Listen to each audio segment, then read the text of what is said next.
That's your cue. You kick it off, right, Nate? That's your cue. It's usually Jay, but Yeah, it's usually Jay. apparently we are one short for the first time ever. We're off the rails already. Jay was the Cal Ripken of the show. She was always there, even when I missed, and now she has put it in our hands. And actually, I don't think that they trusted. No. And when I say they, I mean, the bosses at Illuminati who we have here today. Yeah. I don't think they trusted Pumps and I. We need a chaperone for sure. We have to have it. We have to have a chaperone. I feel like there's this got to is be an adult. the triple threat match with the two NXT guys, and I'm like Triple H trying to keep up. Is kind of what this feels like. Yeah, exactly. We had to have a special guest referee. It was not going to be allowed. But but yes, welcome to the Illuminati Wrestling Order. I am Nathan has skill. We have Pumps down here, and the boss has shown up. The boss, Joe Illuminati, has shown up today, and I want to give him a hand. Oh, it's like Vince McMahon. It's Vince McMahon showing up on the show. I want to give you guys a hand. You guys have been killing it. Honestly, you guys, I would fair to say I love everybody that does shows here, but I think you guys are the best ones that do it. So thank you guys. I really do believe that. Like, I want the wrestling audience to really watch what you guys do, because it is truly, truly a work of art every single week here at the Illuminati. I love it. We do the best But we Pup, can. this is actually my first time meeting you, like, face-to-face digitally, at least. I mean, we've talked a little bit over text, but I'm excited to do and Nate, this is the first time we're ever doing a show together. Holy crap. Oh, that's true. Yeah, because he filled in when you were on one of your sabbaticals, Nate.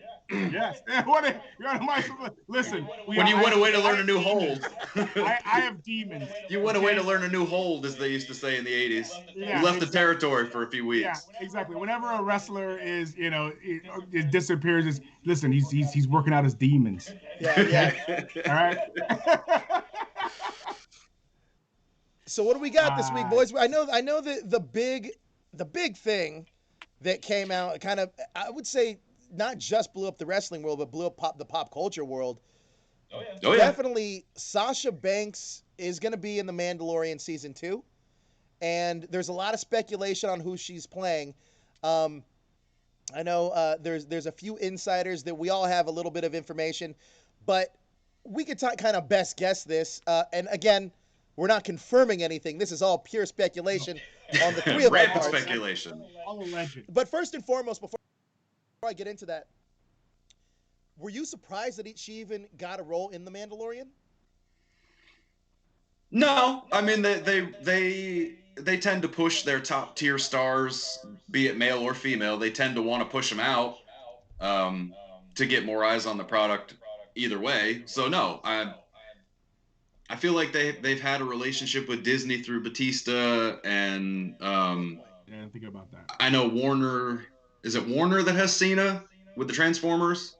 That's Paramount. Okay, yeah, but I mean, they're out there, and Dwayne's always doing something with whoever. So, Nate, are you surprised that this isn't a Becky Lynch vehicle and it's a Sasha Banks one?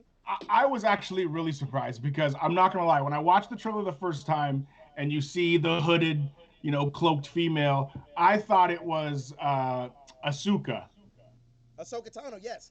Ahsoka. I'm sorry. I apologize. No, that's Rosario Dawson, though, isn't it? Yes, no, I know. So I thought, because it was so quick and it was so far away that I thought maybe that was her, but then she wasn't orange and blue and shit. So right. I didn't. And then you guys had hit me up that was Sasha, and I was, unlike Pumps, I was blown away, because to put Star Wars is like another level of getting in. You know what I mean? Like, it's just like how Bill Burr is probably my favorite comedian, and when he was in the first season, and you saw Bill Burr in a Star Wars vehicle, you were just like, that's wild, And same thing for Sasha Banks. It's I don't know. I think that's other than Cena and the Transformers shit, but that was 4 movies in. Like, to put Sasha Banks as a character in the second season of Mandalorian, which could possibly be one of the top shows of the next 3 or 4 years is a big deal, I think. I think that shows you that is that her title? That's what I would ask Jay. I would go, instead of giving her the belt, are they giving her a role in the Mandalorian? I mean, you brought up a really, really good point, because I do think that Star Wars is a whole nother level of entertainment. Yes. There's only a few things that really top that. And even then, I mean, I guess it's really just Marvel at that point. Or DC, I guess, you know. Or DC. Yeah. But we're not even talking just Star Wars. We're talking about the best Star Wars content that's come out in a very long time. Since Rogue One. Yes. Exactly. I agree. I couldn't agree more. Since Rogue One. And to have her front and center, because I honestly thought it was just a cameo. So to have her actually in the trailer really fascinates me, because this could be a huge step for the career of Sasha Banks. Yeah. I feel like if she was gonna have a small role and they were just gonna throw her in the trailer and be like, featuring Sasha Banks, like, to get people to watch, I would be like, oh, they just used her for her namesake. But to throw her in there and not even mention it, I think is super cool on Star Wars doesn't need that, though. You know what I mean? Yeah, like Star Wars does not need the WWE eyes. Like, right. Star Wars is doing all right. You know. Yeah, but I get what you're saying. Yeah, I feel like if she didn't have a large role, it would be like a Bill Burr where he just kind of shows up and you're like, oh, that's cool. Right. So I feel like the rumors might be true that she's playing that major role, because why feature her? Which we'll talk about in just a second. So, yeah. But I do want to go to the chat real quick, and I'm going to direct this one towards you, Pumps. There's no S on the down. Let's get an S on there. God damn it. We'll get there. All right, so get the S out. Get the S out. But Mikey Nerd Talk has a question, and I think, Pumps, this one's going to be for you. Sasha Banks, I think, out of all the women wrestlers, she has believed to be she's been in probably the most movies. Do you think that Sasha Banks is the biggest box office draw in terms of WWE, or do you think she can be the biggest box office draw in WWE for the women that are doing it? At the moment, yes, but that's just because I haven't seen enough of Charlotte. If her promos or anything, then she's not going to make it in Hollywood.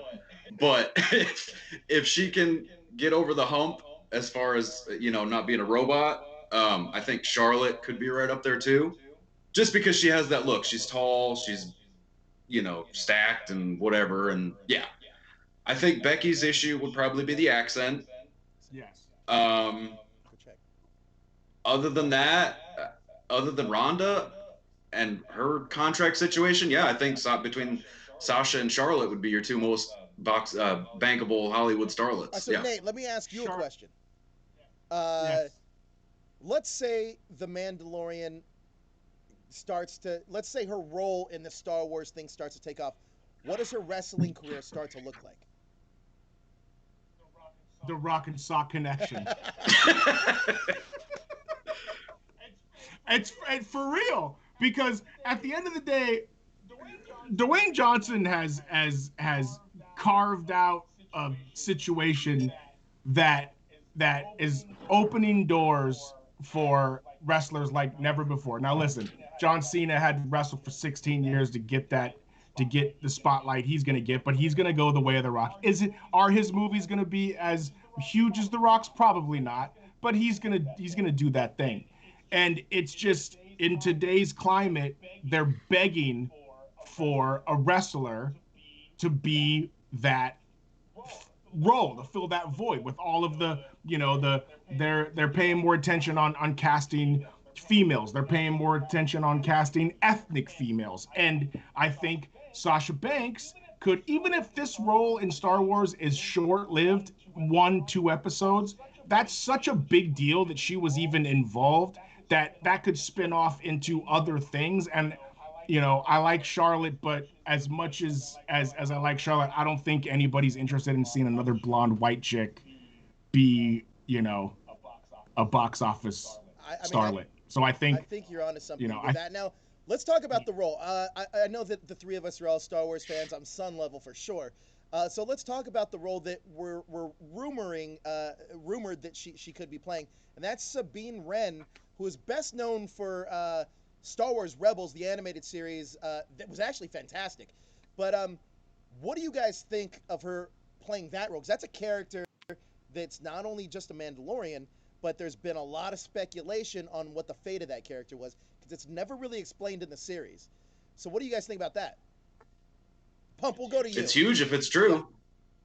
If it's true, it's huge, and that's why I think she. And again, sort of leaning into it, playing devil's advocate. I think that's why she was in the trailer. Nate, what do you think? Do you think that could be a possible role for her, or do you think it could possibly be somebody else?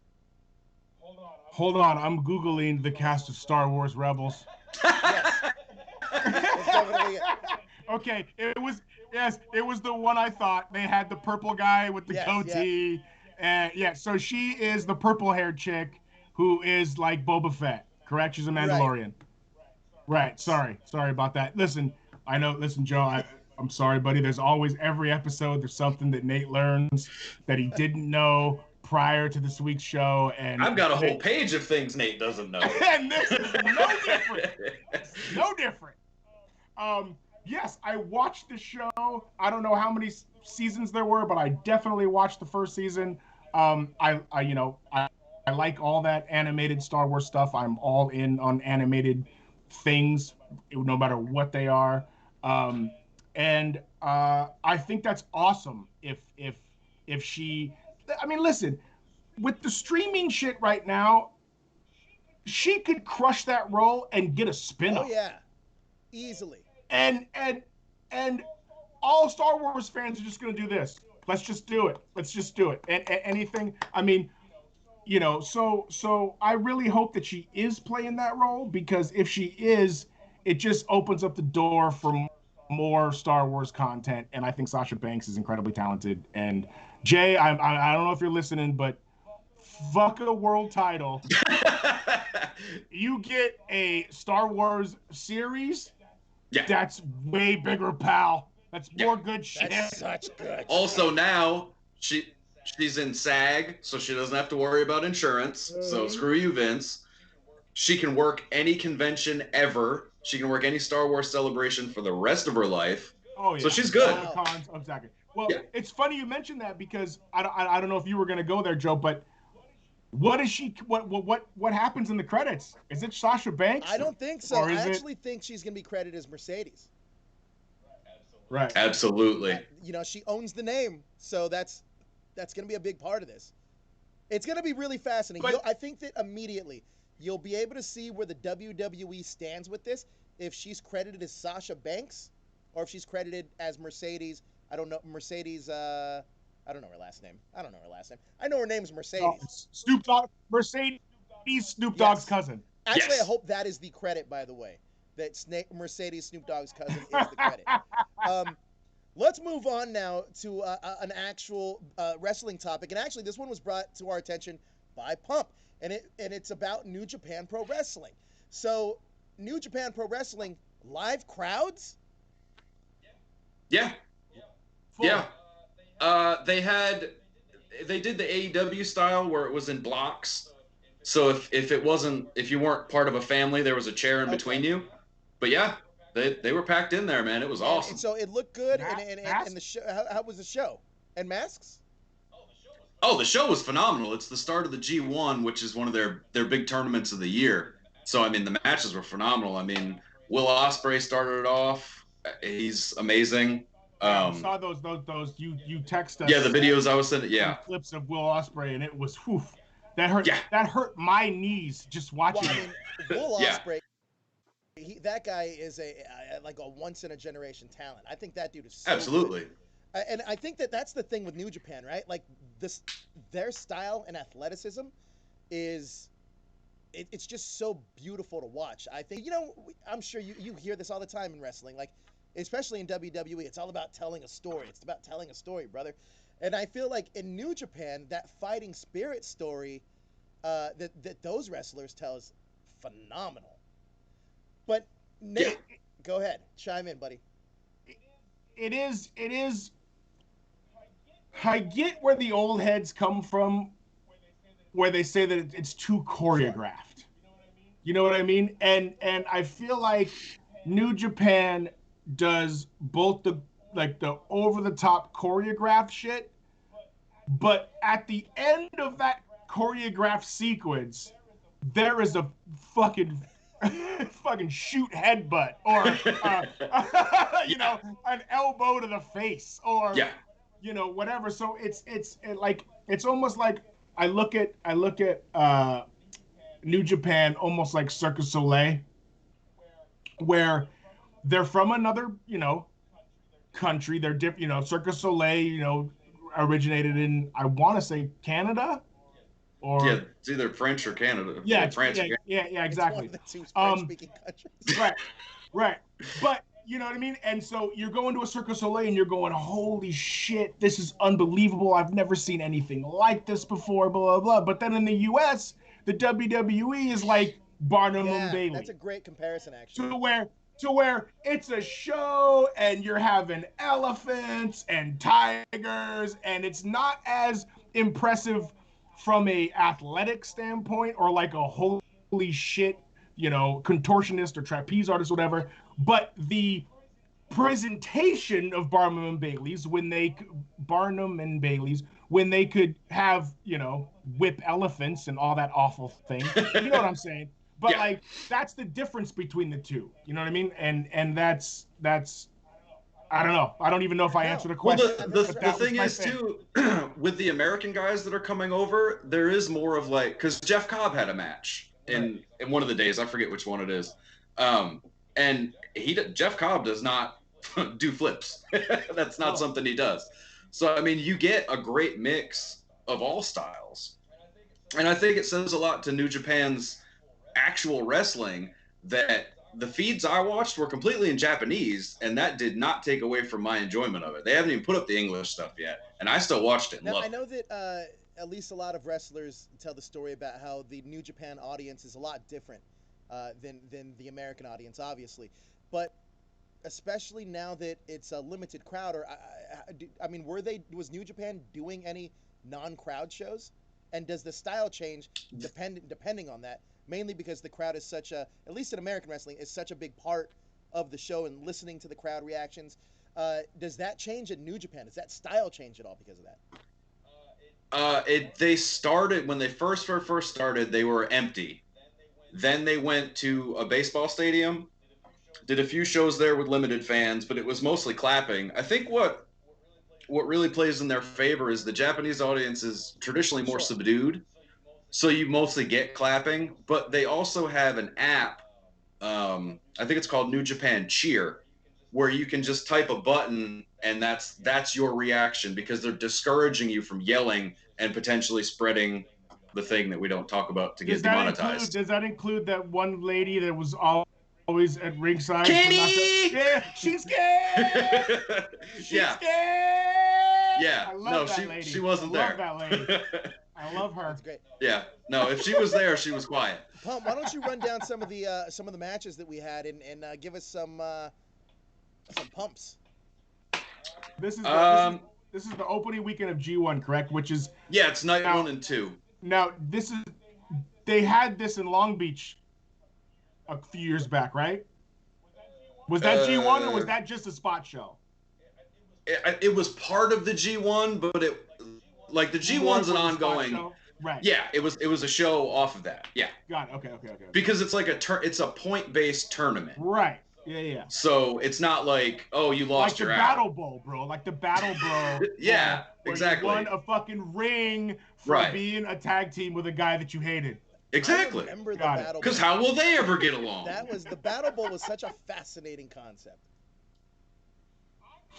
Listen, I'm a tournament guy. Too. I enjoy the King of the Ring. I want motherfuckers to wrestle 3 matches a night. I'm all for it. I'm also like a big like I like the Battle Bowl concept in terms of putting a heel in a face. Do you guys remember the wild card match at WrestleMania or no at Survivor Series one year where it was like Razor Ramon, Shawn Michaels, Yokozuna, and like somebody else on it, and like the British Bulldog, I think we were on a team. It was It was Survivor Series. I think Ahmed Johnson was on one of the teams, but it was like such a mixed bag of wrestlers that they threw in together, and it told like no story really. But like I think Shane Douglas was on one of these teams, it's Dean Douglas, but it was called the Wild Card match. It's the Survivor Series. You guys remember this? It was like heels and faces mixed on in teams together. That I don't remember, but what I do remember is a similar concept is when they had like the survivors of each of the matches. Yeah, I missed that. At the end of the night, like, you know, it could be, you know what I mean? It could be like 3 guys on 5 guys or something like that. So it doesn't shock me if they had that in the mid-90s. I know they did it one year just to fucking put the Warrior over, I guess. That was right. It was Tito Santana, the Warrior, and Hogan, right? And I think Tito was the only one that got eliminated. Oh, man. Because Strike Force got eliminated. Yeah, Arriba. So, Pumps, chat us up about this G1 opening night. Opening 2 nights. I mean, overall, it was good. I'm not going to get super deep in the weeds, but I will say to go out of your way to watch the first match with Ospreay and Yujiro. That was awesome. And then, of course, the main event was Okada and Kota Ibushi. That was 21 minutes of your life that you definitely want to carve out for that. It was incredible. Night 2, meh. Juice Robinson, who was CJ Parker, the Eco Warrior in NXT, famous for breaking Kevin Owens' nose on his first night in. I remember that. He made his return, which he looked good. Not a lot of ring rust there, so great to see him back. And then the main event. Dreads, yeah, he has dreads. He's the cat with the dreads. He used to, yeah. He switched it up. Right. Okay. And then the main event was Naito and Ace Tanahashi, and that was another 23-minute banger. So, who real quick, what was the white dude that the E put in the cruiserweight? Was it Ospreay or Sabre Jr.? In the Cruiserweight Classic? Yeah. Sabre. A few years back. Where the fuck is Zack Sabre Jr.? New Japan Pro Wrestling. I believe there was a quote that he wrote about, or maybe a tweet that he wrote, saying that he had no intention of ever going to like WWE, but I guess there was enough. Yeah. I believe WWE thought they were gonna sign him, and he was gonna debut in like a Royal Rumble or something, and there was even like promo stuff for it. But he was like, "No, man, I'm not doing any of that." Yeah, he was like, "No, I just wanted to say I wrestled for WWE." Right. Yeah. he saw what they did to fucking Time Splitter guy. Kushida. Hey, listen. Yeah, Kushida. I love that dude. What the fuck? There's a theory about him after this week, because last week he beat the piss out of Velveteen, and then the guy he faced this week was also named in Speaking Out. So like the joke is that Kushida is now the pedo hunter. Please, we got to make that a shirt. We have to make that a shirt. It's either a ridiculous coincidence or they know exactly what they're doing. There's no middle ground.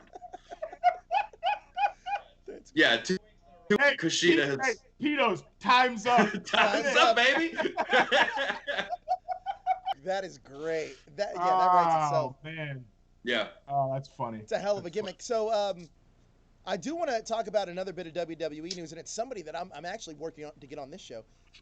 Is Melina possibly signed with WWE? Nate, you want to talk about that? Yeah. Now, when was I'm not gonna lie, I heard the name and I went, might need to research a little. Now, when was the last time Melina was in the E? It was like in 2006? No, am I wrong? Oh, that seems maybe close. No, she did a Royal. Did she do the? No, they tried to get her for the Ladies Royal Rumble, but it didn't work out. Never mind. Right. Okay. And then so I'm looking at it now. She debuted in 2001. So, I'm looking at it now. Now, as of an hour ago or 2 days ago, she apparently has said that she has not signed with the WWE. Yeah, she put up a Facebook post and said, I'm not signed, but if I was to sign, it would really stink that somebody reported this and spoiled the surprise. If I was to sign, I would want a starring role in a Star Wars. Yeah. Yeah. So, Pump, I'd want a big part in a spinoff. I got a question. So, Pump, let me ask you: if Melina is signed, where do you think her program is going to begin in WWE? Or is she coming in more like a Mickie James type of role? She's 41. Yeah. What are they gonna do? I mean, Mickie James is around that age. But they're not giving Mickie James no belt. Oh my God, Jay would lose her mind if Melina came in and like over Sasha Bailey. She does a run in on the Sasha Bailey match. Oh my God, she would lose her marbles. I think they'll probably put her with Morrison as a nostalgia act. Oh, that's for a few weeks, and then she'll get lost in the shuffle. So she becomes the new Eminem with more. I guess it's Triple M with Miz Morrison, and yeah. I could see that. I mean, I can't really see what else they have planned for her. I mean, that women's division is so crowded with people they already do nothing with. Right. So, no, I mean, I'm a guy that watches wrestling, and I had to look up and see who the fuck Melina was.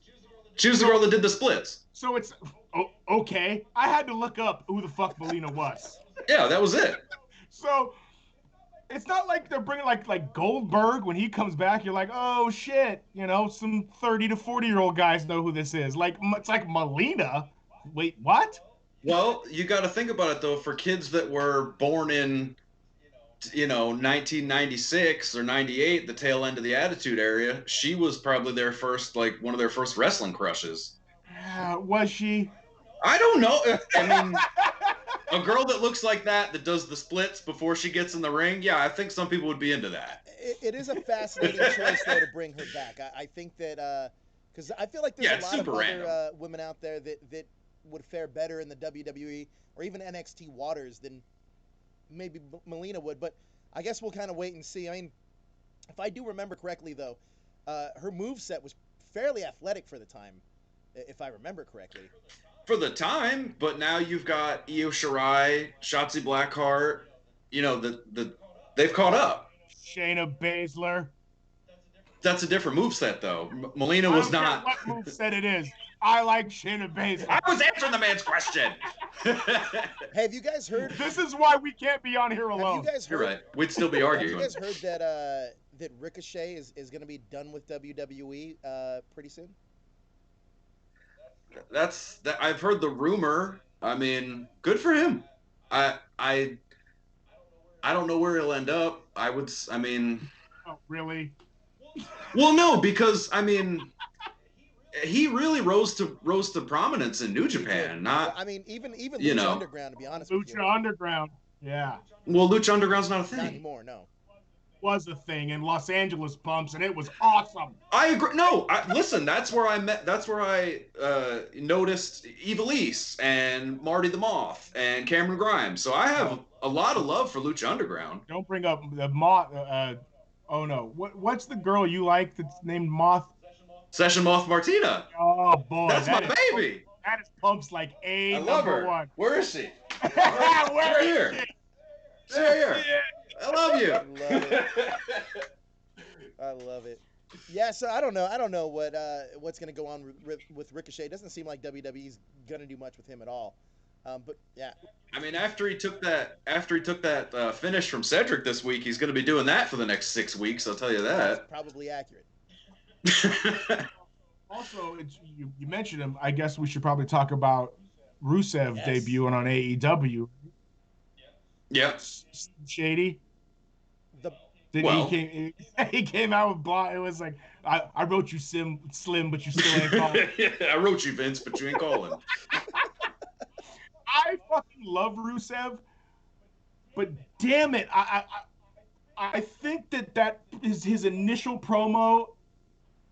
I know what he wanted to do, and I know it hurt him that there was no crowd, and he just he just isn't grasp English well enough to get across the promo that he's capable of, and so Miro's his real name, correct? Miroslav Barnyshev, yes. Fucking bumps. I fucking love you. Miroslav Barnyshev. Yes. And I think Pumps might have had to explain it to me. I didn't get the best man thing. Yeah, I didn't. It's both. I didn't get it either. He's Kip Sabian's best man at his wedding, but he's also as a shoot. Well, as far as a wrestling wedding can be a shoot, yeah. Oh, I mean, him and Penelope are really engaged, but I mean, you know, I was at the TNA wedding of Eric Young and ODB, but I don't think they're still together. So, but no, yeah. That's a show we should do a watch-along of. We should do watch-alongs of shows that we were at. That show was great because Kurt Angle did a moonsault off the top of the cage. Yeah, listen, hey, Pumps, listen, we got the boss in the room tonight. We've got to pitch ideas, bro. I got the DVD. I'll go get it. The watch-along idea of doing wrestling storylines is kind of phenomenal too. But no, he's their best man, and he's also the best man. But they haven't flushed the best man part out. So it's funny because, like, I get it. Like, if Ivan Drago came out before he was fighting Rocky and was like, I am the best man, like, I would get it. Like, you don't know English well enough to say that you're the dopest dude, so you were just gonna say I'm the best man. But for Rusev, it doesn't work for me the same way because I feel like he should just know English. I don't think you're giving enough credit. I love fucking Rusev. No, I'm saying his vocabulary though. He's pretty eloquent for an immigrant. That sounded terrible. Jim Cornette, simmer down. But like. I mean, we are friends. Hold on. Me and Corny. Hold on. That was hilarious. I mean, no, it's been 2 weeks. I don't really think they flushed it out. Oh, your background, it's all Andre. Shit, hold on. Yeah, everybody fucking simmer Take down. two. Hey, we got to cuddle in the ring while Nate's getting that chair. There it is. There it is. To Nate, your music is the shits. Happy birthday. Man, that's a great... Did somebody get you that, or did you do that? Some guy named Pumps got me that. That's great. Oh, man. I have to look him up. But yes, I think Rusev... I don't know. Let me ask you... Let's fantasy book this real quick, guys. How would you have debuted Rusev in AEW? The way they did Jeff Cobb and failed. I would have brought him out as like a mercenary type, like a mercenary monster type. Yeah, because I mean, a guy that looks like that with only 2 or 3 other guys in the whole company that look like that is pretty believable. How about you, Nate? What would you fantasy book?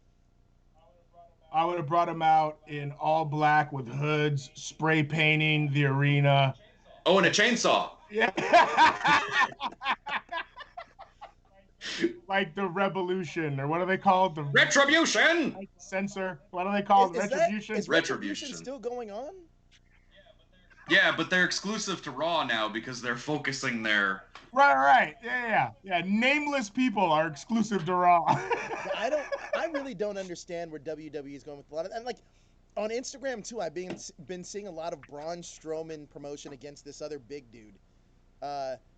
This other giant guy, and Daba Kato, they're really pushing this massive dude.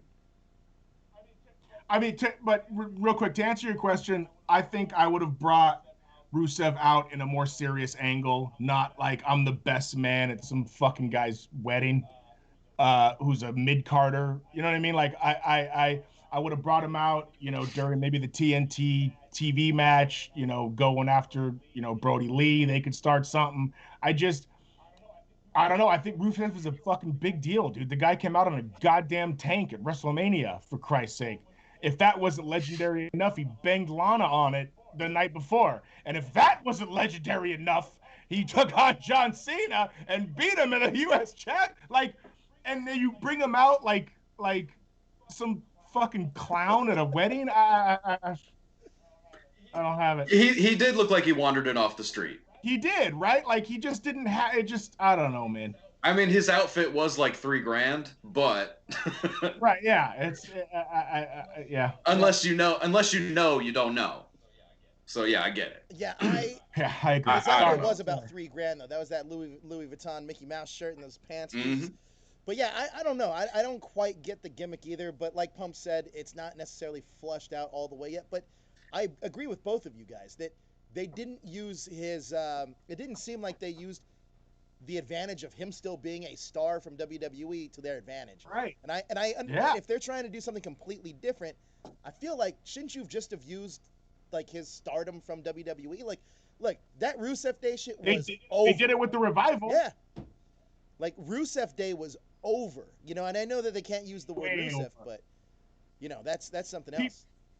People were buying fucking calendars, bro. Like it was like it like just like how Damian Sandow couldn't figure out how to capitalize on how over he was when he left. I just feel like. I mean, he cashed those TNA checks for like 6 years, so he was doing all right. Yeah, you know what? Get that money. Yeah. So what? Shit, working 3 days a week, making that kind of money, I'll take it. So what's going on in AEW right now besides Miro? What's happening in AEW, Pumps? I know that there was a street fight. Did you guys talk about that last week or this week? No, the street fight was Wednesday. Okay. Woo, buddy. Let's talk about the street fight. It was amazing. I loved it. I think it was probably the best thing I've seen all week. I think it closed the door for Proud and Powerful. I almost called them LAX. Proud and Powerful and Best Friends. And I think maybe now it opened the door for some infighting in the Inner Circle, because you didn't see Jericho come to their aid when they always came to help Jericho. So, yeah. But as far as a match, as a spectacle, whew, man. Yeah, I watched. I didn't see the whole thing. I saw it in bits and pieces because I'm awful when Pump sends me things and tells me to watch it. I apologize in advance. But I did see a lot of the high spots or whatever, and oh boy, those were not gimmicked windshields. Dude. There was some potatoes. There was. Yeah. I saw. I saw a handful of high spots from that match, and yeah. I mean, it was kind of reminiscent of like in the Ruthless Aggression era when they had like. Remember when they tried to like mimic the Lionheart match with all the cars in a circle with the headlights on? It was like Eddie Guerrero and maybe Cena or JBL, one of the two. Like it felt like one of those as opposed to, you know, a gimmick, you know, backstage, I'm gonna fucking throw mustard on you kind of deal. Like it wasn't the Tupelo concession stand, bro. Yeah, there it is. You had to bring up Cornette, damn it. Wait, do you guys have some good Cornette stories? No, we just he's an avid listener to the show. And I listen for the stories. I don't 100% agree with his opinions. Right, but no, I mean, you know, I was gonna say, and the few times that I have listened to it, it's extremely entertaining. Full disclosure, I've met Jim Cornette at a couple of Comic-Cons, the ones in Louisville or Lexington, LexCon, and he was nothing but nice. His wife was amazing to me. They treated me like gold. So, I mean, he never invited me to the hot tub. I can't complain. You know what I'm saying? I do think he's a little hard on contemporary wrestling, but I also feel like that's like partial work.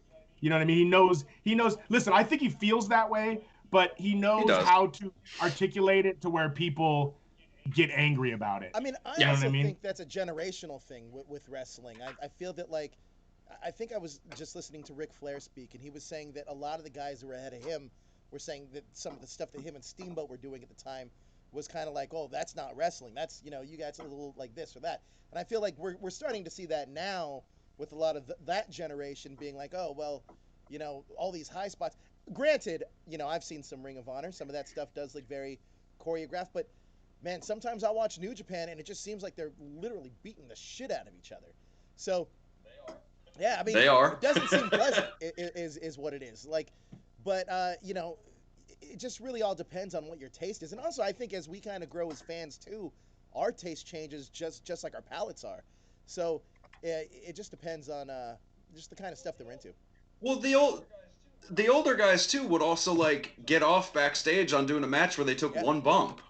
Like honky tonk man, baby. Yeah, like I'm not paying to see you take a flat back and that's it. Like, well, it's the Soleil analogy I made earlier. It's just funny how people will watch Circus Soleil and be enamored. It's amazing the shit they do. I mean, I don't know if you guys have seen Circus Soleil, but I've been to a bunch of them, and it's fucking incredible. You don't think those people have practiced that shit Right. 8 hours a day for years? And it's, and professional wrestling is a performance art. So if there's going to be spots where it looks choreographed and they run and jump and, they die. Listen, I hate the fucking suicida on the 19 guys waiting outside the ring. I think it's dumb.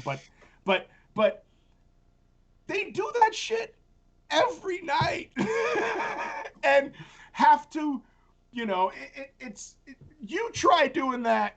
I fucking performed at a couple of wrestling shows and went into the ring like a fucking chick under the second rope and felt fucking awful afterwards. I was like, what a bitch. I can't believe you just did that. But you get in there and you're just like, yo, like you start bouncing in that ring. And I know, Joe, you've been in a ring before. It's like, it just gives you, I just wish everybody who shits on wrestling and tries to say that it's, it's fake or choreographed, just go get in that ring and run the ropes for 1 minute.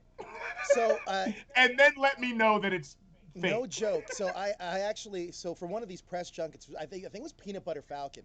We did Santino Brothers Wrestling School for a day. And by the way, that was one of the coolest experiences I've ever done, because I always, I've never taken a bump before. I've never had to do any of this stuff before. But they taught us how to take just a simple bump, and then they taught us how to lock up.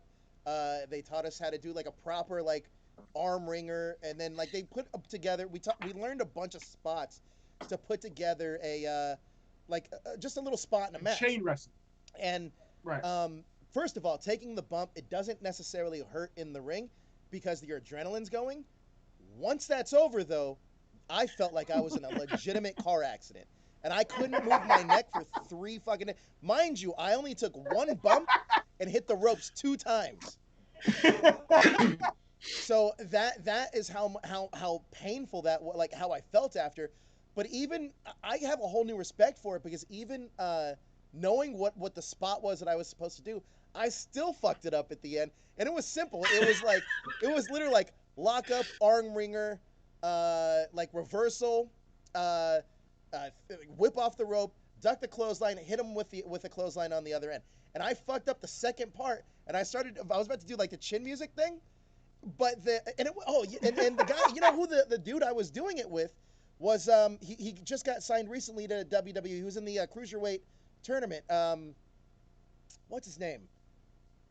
He was just recently in the cruiserweight thing, in the cruiserweight tournament when they crowned a new champion. But he came from that wrestling school, but he was the guy that did it. But he was ready for me in the face. He completely put his trust in me. I didn't do it because I just stopped. You're like, no, dog. But he was like, hey, man, I was ready for it. I don't trust me. Right, and he was just like, hey, man, I was ready for it. Just that willingness as a wrestler, just to be like, all right, well, fuck it, this is what's going to happen. I don't know, man. It's a whole new respect I have just doing that stuff. Absolutely. Which is funny that you bring that up, because allegedly on AEW this week, Ivelisse and Thunder Rosa's match turned into a bit of a shoot. Oh, this is fascinating. Oh, really? So I like Thunder Rosa. She's dope. Is there heat with these two in general? In general, no. But the knock on Ivelisse is she's not the best to do business with. Yeah. So apparently Thunder Rosa felt like she was getting sandbagged and not getting sold for a lot. She was no-selling a lot of her shit. So the match got a little stiffer and stiffer and stiffer. So, yeah, they had a good 5-minute little shoot fight there on AEW television. And I think they're in a tag team match this coming week, so that'll be good. You gotta love it. See, I think that's the part about wrestling that I feel that, like, it's like Brett and Sean. I love, by the way, Nate did a great Brett and Sean rap rap song, which I thought was amazing. Yeah. But it's like those two dudes are two of the greatest workers. Not only that, but they had great chemistry together. But they fucking hated the piss out of each other. So it just fascinates me sometimes when you see people that don't necessarily like each other but have this kind of chemistry.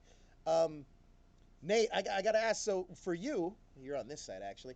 For you, what are some of the rivalries in wrestling that have that kind of like a tone for you? That, you know what I mean? That you can chomp your teeth into. Yeah. I mean, oof, that were real. I mean, nothing kind of tops Brett and Sean. It's like I feel like I'm about to just recite a bunch of shit from Dark Side of the Ring. Like Savage and Hogan were friends, they weren't friends. They're friends, they're not friends. They're friends, you know what I mean? I also thought that maybe Harlem Heat and the Steiners didn't really get along that much there. I know that Shawn Michaels didn't like Vader at all. There is like classic moments in that Vader Shawn SummerSlam '95 where he's like yelling at him, like in the middle as of he's the match. booting him in the face. Yeah. Scott Hall and Shane Douglas was one of them. Yeah, yep, Scott Hall and Shane Douglas. Yeah, it's. But what's cool about wrestling is that you can, like, the pros, we can not like each other, but I know that if I take liberties with you, that all the boys in the back are gonna see that, and they're not gonna want to work with me. And I think so. It's like you have to be. I mean, Arn Anderson and Sid Vicious, for fuck's sake. Yeah. Like they didn't even wrestle, but the motherfucker got stabbed, and they were still in the company together, just showing up every day, like at catering. Yo, you know, or Del Rio and Triple H, right? Like they didn't like each other. Yeah. Well. Yeah. Pretty much Del Rio and anybody. But yeah, fair enough.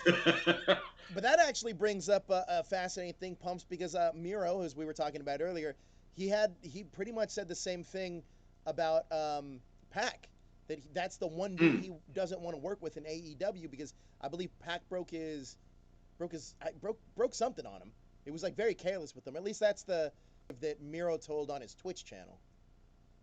So, I mean, you know. I mean, if he said it, I believe him. I don't think that they'd. I don't know. It could be a work. You never know. I know. Yeah, it could be work. I can't think of a time where Neville and Rusev would have tangled, though, unless it was early in NXT. Well, yeah, as I was gonna say, early NXT. Yeah.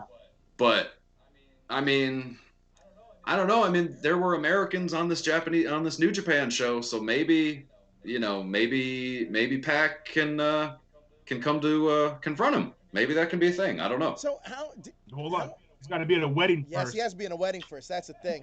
No, Pac's going to jump out of the cake. It's a wrestling. Perfect. Yeah. So is Lana staying in WWE? Or yeah, she just re-upped before they released Rusev Miro. Oh, fascinating. So unless they kick her loose, she's there for, I want to say, 3 more years. It's fascinating. Yeah, you're stuck with her. They got that sweet con money. They got that sweet McMahon money. That sweet con money. That's true. That's true. So what was the best show out of the week? We had Raw, SmackDown, NXT, AEW. What was in your guys' opinion from what you watched? What do you think the best show of the week was? I'm gonna go with NXT UK. No, you're not. I sure the fuck am, Pumps. What was the main event? I don't know, but it was good. Oh yeah. That's screw you, because I watched NXT UK and it was good. I don't know the names of the guys. I just know that they're impressive. Mm-hmm. And I like, listen, if you're not in Imperium, I don't know who the fuck you are.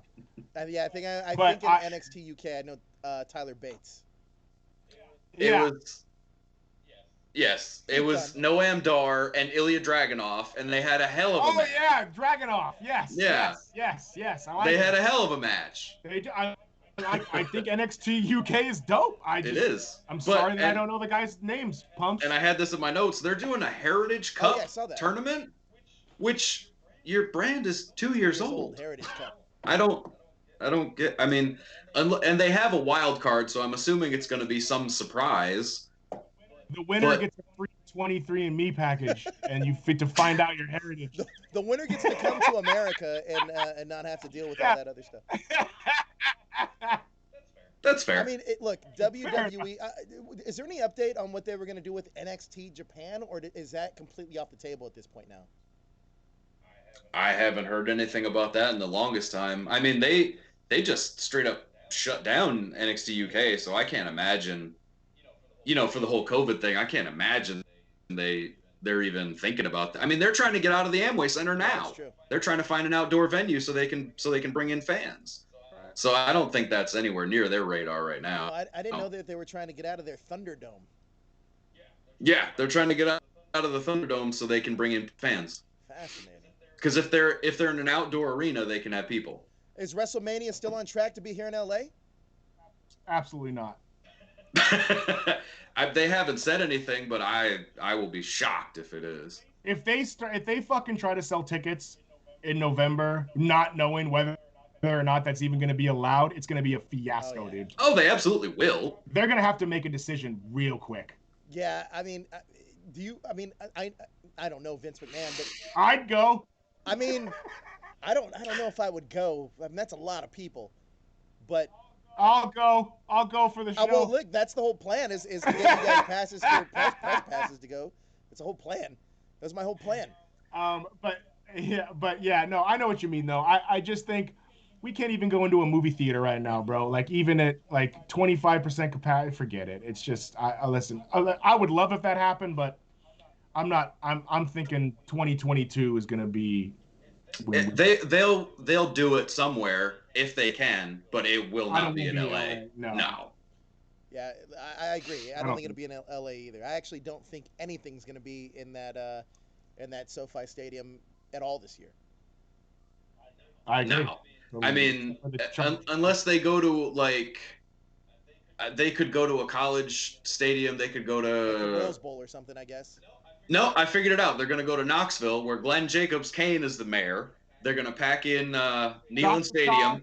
Dr. Tom Pritchard. Yep, they're going to pack them in Neyland Stadium here in Tennessee. They're going to do it in Knoxville. Right now, I'm thinking of that. What's that clip? That old school clip where Flair wrestled fucking the Texas Tornado, and it was outside. Dude came in on a helicopter and shit. Oh yeah, that was at Shea Stadium. No, Shea was Andre. And Hogan, I believe. Oh God, yeah. Oh God. Yeah, I don't know. I'm just saying that they could do that. Yeah, probably. Oh, that what you're talking about, Nate? That was in Texas, I believe. It was Kerry Von Erich, so I'm sure it was in Texas. Fascinating. I don't know if that was pre or post foot amputation. I don't think it was the Sportatorium, because I think the Sportatorium was closed. Outside. It was outside. Sure. It was a pretty large venue, if I remember. I want to say Kerry Von Erich even won, and it was like a big deal. Yeah, that's where I think he won his world title. Yeah. You're not beating the Von Erich in Texas. No. I agree. What else we got? I have to pee. Cool. Well, I think that's a. I'm just kidding. That's a good stopping point, right? I had two more little bits real quick. According to someone who wrote into to Jim Cornette's podcast, Nick Jackson now has the most 4-star and above matches ever in the Wrestling Observer. What? Yep. He's the best wrestler ever, then. Nick Jackson. But not his brother? Well, his brother was off for injury. So in Nick some of those Jackson's matches. Out there doing solo 4-star matches. Cumulatively, and when Matt was injured, yeah. Wow. Yeah. So. Well, give him a role in the Mandalorian. Wow. Let's see what he can do. Yeah. Nick Jackson, who'd he ever beat? League. That's what's gonna happen. Nick Jackson's gonna be in the Justice League. Oh, he'll be Beast Boy. Perfect. Teen Titans, he's Beast Boy. The wrestling fan. Oh, that's funny. Yeah. And then the other story I had was apparently on Jericho's latest podcast, Gallows, aka Chris Haskell, was running an indie while working for WWE. Really? Yeah, all he did was they caught wind of it, and they're like, "Oh, you got to shut that down." He's like, "Okay, I'll shut down ABC Wrestling," and then promptly opened up DEF Wrestling. And they never asked about it again. I fucking love Luke Gallows, bro. Yeah. He's fantastic. Sex Ferguson is... Buddy! He's so funny. Yeah. So I'm funny. surprised that those guys didn't get more to do in WWE. I'm really surprised. Me too. I was there the night they fucking debuted at the Staples really? Center, and I was pumped. I was pumped. I remember that when it came out of the crowd. That was great. Were supposed to close. And they fucked up the Usos. Yeah, it was the Usos. Yeah. They were supposed to close the first night of Dynamite. Man, that's before they re-signed. They were going to close the first night of Dynamite and attack the Bucks. Oh, were they really? Gotcha. Yep.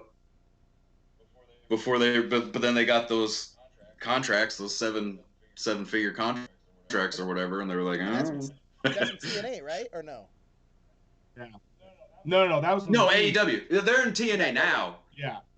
But when they were still in negotiation, they were going to AEW, and then WWE was finally like flopped it on the table, and it's like, nope. Crazy. So crazy.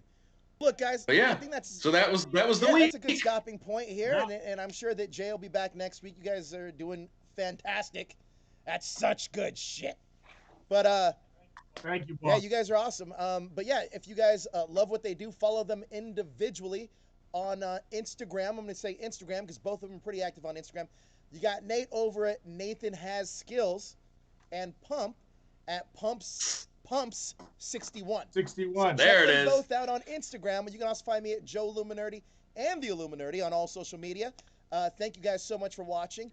Please hit that like, share, and subscribe button, and hit that notification bell because we do have exclusives that come out every single week. And tomorrow, if you guys are DC TV fans, we have something special for you. So that'll be on tomorrow. So hit that notification button to stay up to date. But that's going to do it, guys. Thank you so much for watching. And remember, this is the Illuminati, and we are always watching.